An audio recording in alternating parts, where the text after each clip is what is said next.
नमस्कार. नमस्कार मित्रांनो, आज आपल्याकडे किरण जाधव सर आलेले आहेत. तर जाधव सरांचा प्लॉटिंगच्या संदर्भात एक प्रॉब्लेम झालेला आहे. तर सर काय प्रॉब्लेम झाला तुमचा? अहो काय झालंय, दोन गुंठ्याचा प्लॉट आम्ही घेतला. एक 5-6 महिने झाले असतील खरेदी झालेली. आम्ही काही नंतर गेलो नाही तिकडं, पण परवा जेव्हा आम्ही गेलो त्यावेळेस लक्षात आलं की त्याच्यावर 2 माणसांनी चांगलं अतिक्रमण केलेलं आहे. मग आता हे कसं काढायचं? ते लोक तर आम्हाला तुमचं इथे जागा नाही किंवा इकडे एवढीच आहे तिकडे तेवढीच आहे असं काहीतरी म्हणायला लागले. हे खरेदी खत घेतलं होतं? हो आहे खरेदी. क प्रमाणपत्र आहे का तुमच्याकडे? प्रत नाही. कसली असते म्हणजे काय, कसलं आहे ते कागदपत्र?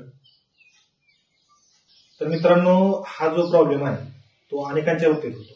त्यामुळे ज्यावेळेस आपण आयुष्यभराचं जे कष्ट आहे प्लॉट खरेदी करताना जे पानाला लावतो ते लावत असताना काही जे लिगल ऍडवायझर असतात, ज्यांना कागदपत्रातलं नॉलेज असतं, त्या लोकांचा सल्ला घेणं अतिशय महत्वाचं असते. खरेदी खत हे सरकारी दस्तावेज आहे, परंतु खरेदी खत म्हणजे काय याचा अर्थ नीट समजून घ्या. खरेदी खतावर आपण केलेल्या व्यवहाराचा अहवाल असतोय. जे आपण विक्री करताना जे आपण त्यांना किंमत दिलेली आहे, जो व्यवहार केलेला आहे, जी तारीख आपण त्यावर मेन्शन केलेली आहे, जो एरिया आहे त्याचा फक्त उल्लेख असतो. आणि खरेदी खत हे दुसरेही काढता येत एका जागेवर. असे फ्रॉड करणारे खूप लोक आहेत. परंतु प्रमाणपत्र खरेदी करताना हे अतिशय महत्वाचं असतं. पत प्रमाणपत्र म्हणजे ज्यावेळेस आपण मोजणी करतो, मोजणीनंतरचा जो नकाशा आपल्या हातात येतो त्याला प्रत प्रमाणपत्र म्हणतात. आणि प्रमाणपत्र जे असते ते QR कोड सह येतं. त्यावर सरकारी अधिकाऱ्याची एक लिगल डॉक्युमेंट आहे आणि त्याच्यावर एक सही असते. आणि प्रत प्रमाणपत्र जे आहे त्याच्यावर त्या प्लॉटचा आकारमान, त्याची पूर्व पश्चिम दक्षिण उत्तर जी काय सीमा आहे त्याला रेखांकन जे केलेलं आहे आपण, किंवा त्याला दुसरा शब्द आपल्याला काय म्हणता येईल, चतुर्सीमा, जी पूर्व पश्चिम दक्षिण उत्तर या गोष्टींचा त्यावर उल्लेख केलेला असतो. जर तुमच्याकडे प्रत प्रमाणपत्र असेल तर तुमच्या जागेवर कोणीही अतिक्रमण करू शकत नाही. आता त्याच्यावर सरकारी दस्तावेज आणि सरकारी अधिकाऱ्याची त्यावर सही असते. प्रत प्रमाणपत्राच्या साह्याने तुम्ही कुठलीही न्यायालयीन लढाई लढू शकता आणि जिंकू शकता.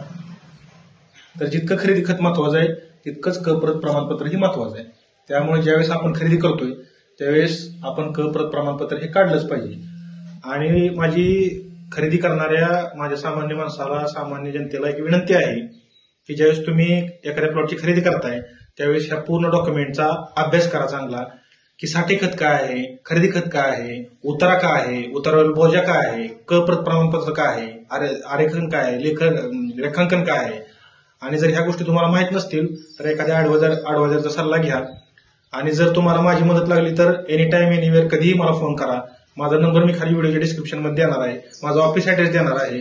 तुम्हाला प्लॉटिंगच्या संदर्भात कुठल्याही डॉक्युमेंटच्या बाबतीत काही अडचण आली तर मी तुम्हाला स्वतः मदत करेन.